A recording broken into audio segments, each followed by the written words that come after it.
Hi అండి. Welcome to దిశలక channel. ఎవరైతే నా ఛానల్ ఫస్ట్ టైం చూస్తున్నారో ప్రాపర్‌గా వాచ్ చేయండి. నేను చెప్పే టాపిక్ వచ్చండి. ఒక కంపెనీ డొమైన్ నేమ్‌ని ఎలా బుక్ చేసుకోవచ్చు మనం. ఆ ఒక బిజినెస్‌కి మన డొమైన్ నేమ్ ఎంత ఇంపార్టెంట్. నన్ను అడిగే చాలా మంది ఒక క్వెషన్స్ ఉన్నాయండి. సార్ ఒక బిజినెస్‌కి వెబ్‌సైట్ అడ్రెస్ కావాలా లేదా? మీ ఏ బిజినెస్ అయినా మీరు రన్ చేసుకోండి. దానికి వెబ్ లింక్ అనేది కంపల్సరీ కావాలి. అలాంటి వెబ్‌సైట్‌కి మీరు డొమైన్ ఎలా పర్చేజ్ చేసుకోవచ్చు? ఏమేం టైప్స్ అండి? సింపుల్‌గా మీరు గోడాడీ అకౌంట్‌కెళ్ళండి. డొమైన్ సెర్చ్ చేయండి. నేను సింపుల్‌గా 5 స్టెప్‌లో ఫినిష్ చేస్తాను. ఎక్కువ మీకేమి ఇబ్బంది పెట్టను. ఇబ్బంది పెట్టను అంటే మీకి ఎలాంటి సోది లేకుండా చెప్పేస్తాను. ఇక గెట్ ఇట్ అనే అకౌంట్ క్రియేట్ చేసుకున్నాక ఏదైతే మీరు డొమైన్ పర్చేజ్ చేయాలనుకున్నారో ఆ డొమైన్‌ని క్లిక్ చేసుకోండి. ఇక కంటిన్యూ క్లిక్ చేసుకోండి. క్లిక్ చేసిన వెంటనే ఏ డొమైన్ అయినా మనం పర్చేజ్ చేసేటప్పుడు మనకు 3 కండిషన్స్ ఉంటాయండి. ఏంటంటే మీకు ఈమెయిల్ ఐడీస్ కావాలా? మీ పర్సనల్ ఇన్ఫర్మేషన్ హైడ్ చేయాలా? ఇట్లా చాలా ఉంటాయి. ఏదైనా గాని నో థాంక్స్ క్లిక్ చేయండి. సో, కంటిన్యూ టు కార్ట్ కొట్టేసిన తర్వాత మీకు సంబంధించిన డొమైన్ డీటెయిల్స్ అన్నీ ఇక్కడ యాడ్ చేసుకోవాలండి. సో, కంప్లీట్‌గా డొమైన్ డీటెయిల్స్ అన్ని యాడ్ చేసుకొని పెట్టుకోవాలి. డొమైన్‌లో మనకు నేమ్ ఎప్పుడైతే మనం సెలెక్ట్ చేసుకుంటామో, ఏ పేరైతే మనకు ఇన్‌స్టిట్యూట్ కావాలనుకుంటామో ఆ డొమైన్ నేమ్‌ని మనం పర్చేజ్ చేసుకోవాలండి. చేసిన వెంటనే మనకు ఇక్కడ కంప్లీట్‌గా డొమైన్ సంబంధించి మనం పర్చేజ్ చేసుకోవచ్చు.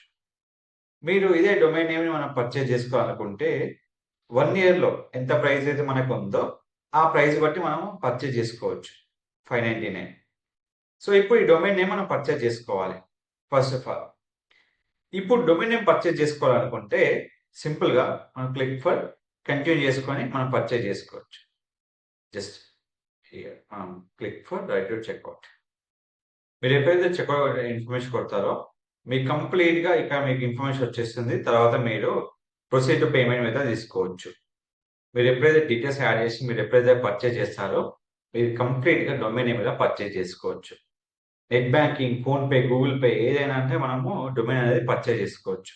ఇది పర్చేజ్ చేసిన తర్వాత మనకి ఎప్పుడైతే ఇలా మనకుందో, ఇది డొమైన్ పర్చేజ్ చేసినాక మనకు డిఫరెంట్‌గా మారిపోతదన్నట్టు. ఇది హోస్టింగ్ ఎట్లా యాక్టివ్ చేసుకోవాలి దానికి సంబంధించి కంప్లీట్ వీడియోస్ మనకి ఇచ్చేసామండి. ఎవరైనా గనక డొమైన్ నేమ్ మనం పర్చేజ్ చేసుకుంటే 1 ఇయర్ నుంచి 10 ఇయర్స్ మధ్యలో ఉంటది. 1 ఇయర్ నుంచి 10 ఇయర్స్ మధ్యలో ఉంటుంది. కానీ అది మనకు 1, 2, 3, 5, 10 ఇయర్స్ ఉంటుంది. అదే రెన్యువల్ చేసుకున్నప్పుడు 1, 2, 3, 4, 5, 6, 7, 8, 9, 10 ఇట్లా మనం చేసుకోవచ్చండి. ఏ డొమైన్ లైఫ్ టైమ్ పర్చేజ్ అంటే ఓన్లీ ఫర్ 10 ఇయర్స్ అండి. మళ్ళీ 10 ఇయర్స్ మళ్ళీ రెన్యువల్ చేసుకోవచ్చు. కానీ బెస్ట్ పర్చేజ్ వచ్చి మీకు 1-3 ఇయర్స్ వరకు మనకు ఆప్షన్ ఉంటది. సో, ఈ విధంగా బెటర్ డొమైన్ నేమ్ యూజ్ చేసుకొని మీరు పర్చేజ్ చేసుకోవచ్చు. దీనికి సంబంధించిన ఫుల్ లెంగ్త్ వీడియో నేను చేసి పెట్టానండి. అది కూడా మీరు చెక్ చేసుకోండి. ఇది డైరెక్ట్‌గా మనం ఒక డొమైన్ ఎలా పర్చేజ్ చేయాలో మీకు ఫుల్ లెంగ్త్‌గా చేసి చెప్పేసానండి. Don't forget to like, share, subscribe channel. మీకు ఎలాంటి క్వెషన్స్ ఉన్నా నాకు యూట్యూబ్ కామెంట్ లేదా ఇన్‌స్టాగ్రామ్‌లో మెసేజ్ చేయండి. నేను డెఫినెట్‌గా మీకు వీడియో చేసి పెడతాను. Thank you so much.